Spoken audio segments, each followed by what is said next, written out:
Sveiki. Pristatysiu Jums idėją Generative AI, Deepfakes and Cybersecurity mokymosi platformą mokykloms. Tai kaip gimė ši idėja?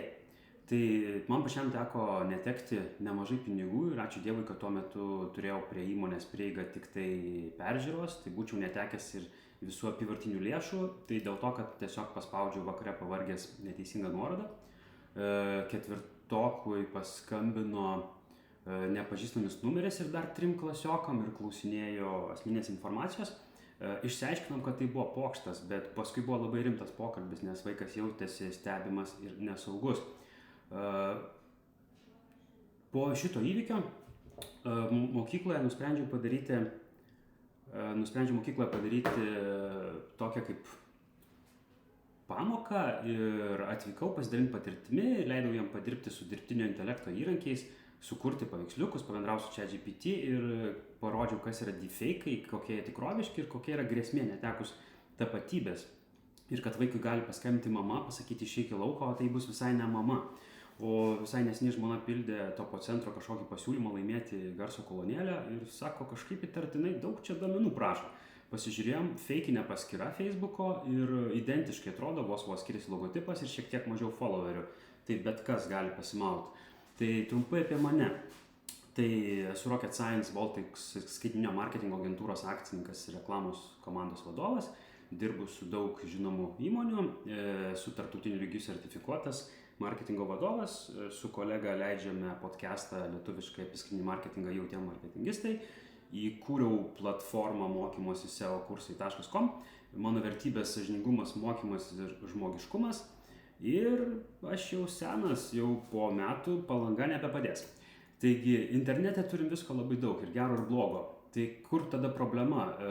Gali atsirasti patyčių labai daug, galim prarasti pinigus, gali pavogti mūsų tapatybę, netgi gali pagrobti žmogų ir aišku daugybė netinkamo turinio vaikams.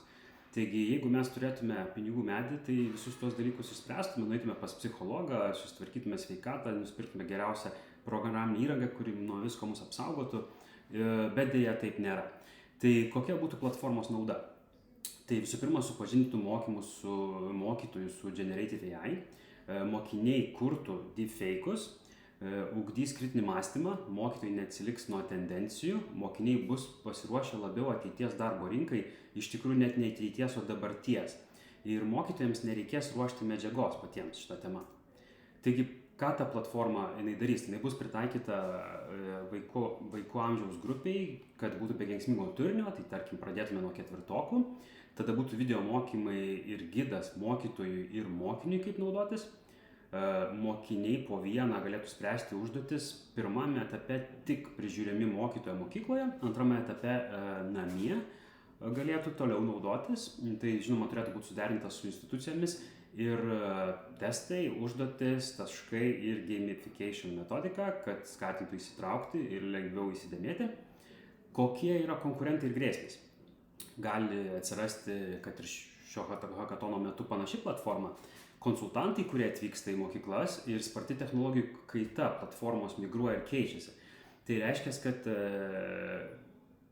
ar platforma atsiras ar neatsiras mes nežinom, bet šita galbūt bus geresnė.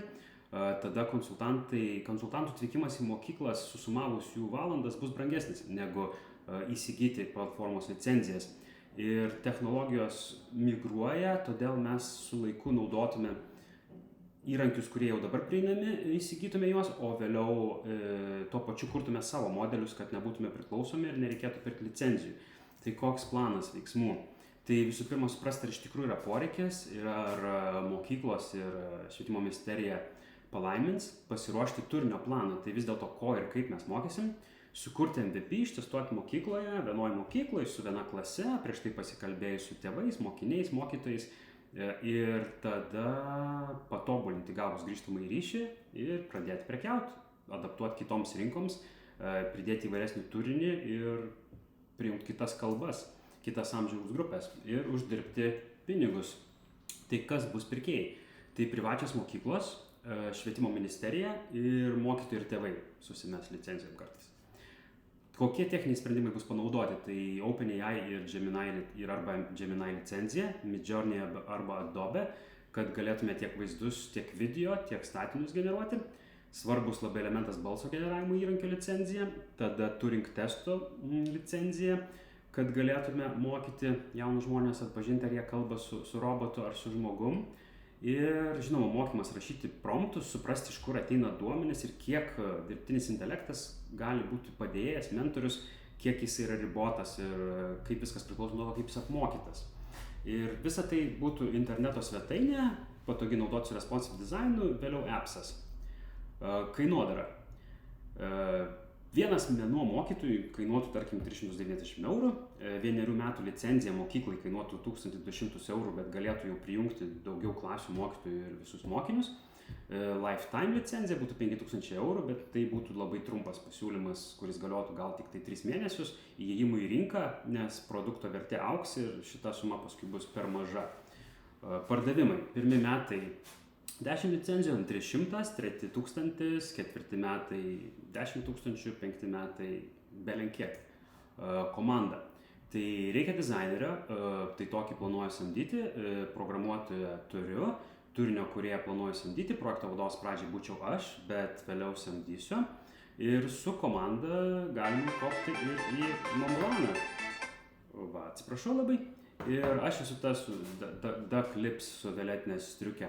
Čia kopiam ne sportinių maršrutų 3 viršūnių traverso ir pasikalbėkim.